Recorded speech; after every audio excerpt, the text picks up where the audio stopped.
A magnitude 7.4 earthquake has turned Western Colombia into a disaster zone, unlike anything the country has seen in decades. As of Wednesday evening, 265 people are confirmed dead. Thousands of names sit on missing persons lists. And in the city of Pereira, entire apartment blocks have collapsed onto the families who lived inside them. This is Colombia's nightmare, and it is still unfolding. It began on an ordinary Monday morning. Across the coffee-growing heart of the country, people were making breakfast, opening their shops, and starting the week's first commute.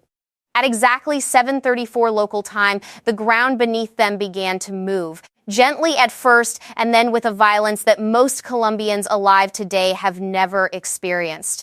The shaking lasted less than a minute. It was enough to change the country. The epicenter was located just a few kilometers east of San Jose del Palmar, a small mountain town of fewer than 5,000 people in the Chalk department. The rupture began deep underground, roughly 96 kilometers beneath the surface, according to the United States Geological Survey and Colombia's own Geological Service.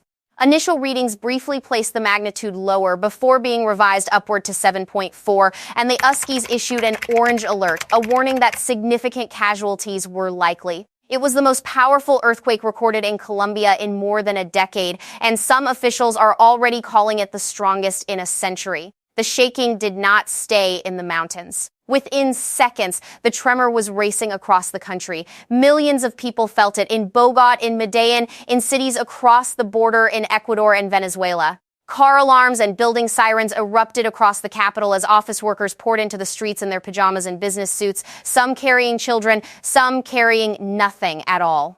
Seismologists estimate that more than 2 million people were exposed to very strong shaking, level 7 out of 10 on the intensity scale used by American scientists, the kind of shaking that brings down buildings that were never built to survive it. And in the coffee region, that is exactly what happened. This is land that has been broken before. In January of 1999, an earthquake in this same corner of Colombia devastated the city of Armenia and killed nearly 2,000 people. A generation later, the ground has come for the Eje Cafetero again. Pereira, the capital of Risaralda department, took the worst of it. Residential towers that had stood for decades folded floor onto floor in a matter of seconds, burying residents in their own homes. Local authorities confirmed at least 18 deaths in the city within the first hours alone, and the mayor described the damage to buildings as extremely serious. The numbers have not stopped climbing since. Reports from the city say even part of the airport terminal came down, forcing officials to suspend operations while crews assess the runway. Streets that survived the shaking were split open, and the neighborhoods that ring the city center were left choked with concrete dust as survivors dug through the rubble with their bare hands, calling out the names of the missing. In Manizales, in the neighboring Caldas department, images circulating from the city appeared to show the tower of its historic cathedral collapsing. One of the most striking scenes to emerge from the entire disaster. At least 2 deaths were confirmed there in the first hours, and the city's hospitals began filling almost immediately, with the injured arriving faster than staff could register them. Closer to the epicenter, the situation was even more desperate because for the first 2 days, almost no one could get there. Landslides cut the mountain roads into chalk, and rescuers were simply unable to reach San Jose del Palmar and the villages scattered around it. Communication lines went dark, power failed across the region, and officials admitted that the outages were slowing every effort to understand the scale of the damage. They could only guess at what they would find when they finally broke through. In the town of Invita, the local mayor said residents had lived through the strongest earthquake in the town's history and described the health center as completely overwhelmed by the number of injured people arriving for treatment. In Quibd, the departmental capital, a community leader described the region with a single word: devastated.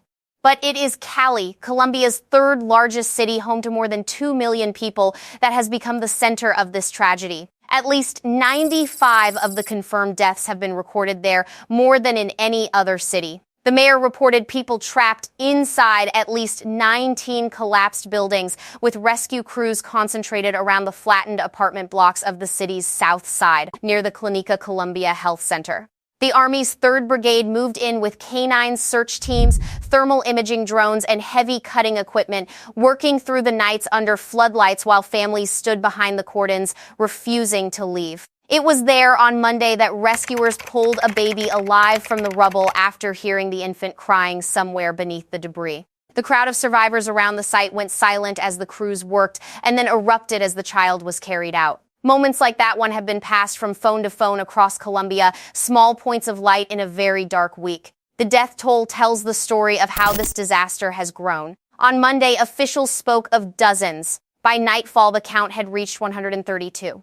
On Tuesday, it passed 200, and by that evening, it stood at 224. Then on Wednesday, the president confirmed the number every Colombian was dreading, 265 dead with nearly 3,500 injured and more than 25,800 families affected across at least 20 municipalities. The disaster comes only weeks after a deadly earthquake struck neighboring Venezuela in what has become a relentless year for the region. And still the missing. Officially, close to 500 people remain unaccounted for, but civilian-run registries compiled from desperate posts by families searching for their relatives now list more than 4,100 names. Some of those people are staying in shelters, alive and simply unreachable because the phone networks are down. Others are still under the rubble. No one knows tonight how many of each. There have been miracles. In Pereira, 32-year-old Daniela Largo was pulled from a collapsed building after being trapped for more than a day and a half.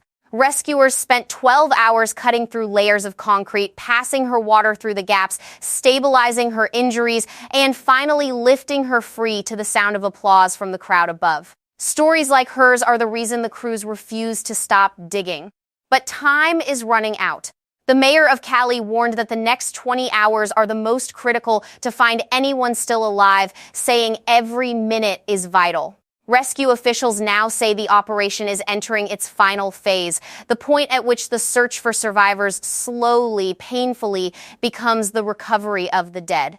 And the danger is not over. More than 130 aftershocks have been documented since Monday, including tremors strong enough to send rescuers scrambling out of the ruins, each one threatening to bring weakened buildings down onto the very crews searching inside them. Engineers have urged residents across the region to stay out of damaged structures until inspections can be completed.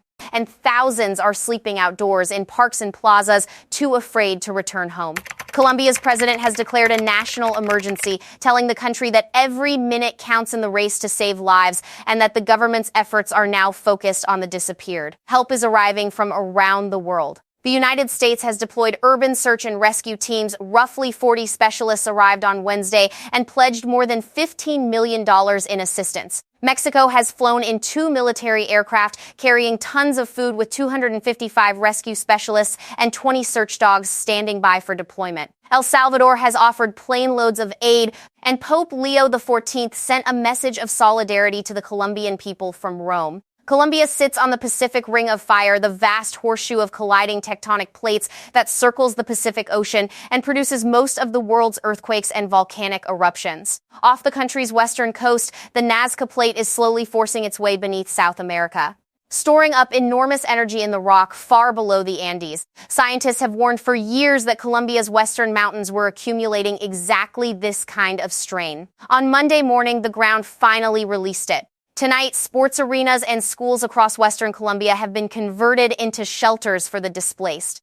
Their floors covered with donated mattresses and their walls papered with photographs of the missing. Hospitals are stretched beyond capacity, transferring the critically injured between cities by helicopter. Rescue dogs and thermal drones are still sweeping the ruins of Pereira and Cali, searching for the faintest sign of life beneath thousands of tons of concrete. The death toll has risen every single day since the earthquake struck, and officials admit it is likely to rise again. For the families standing outside the rubble, holding photographs and whispering names, the nightmare is not over. It has only begun.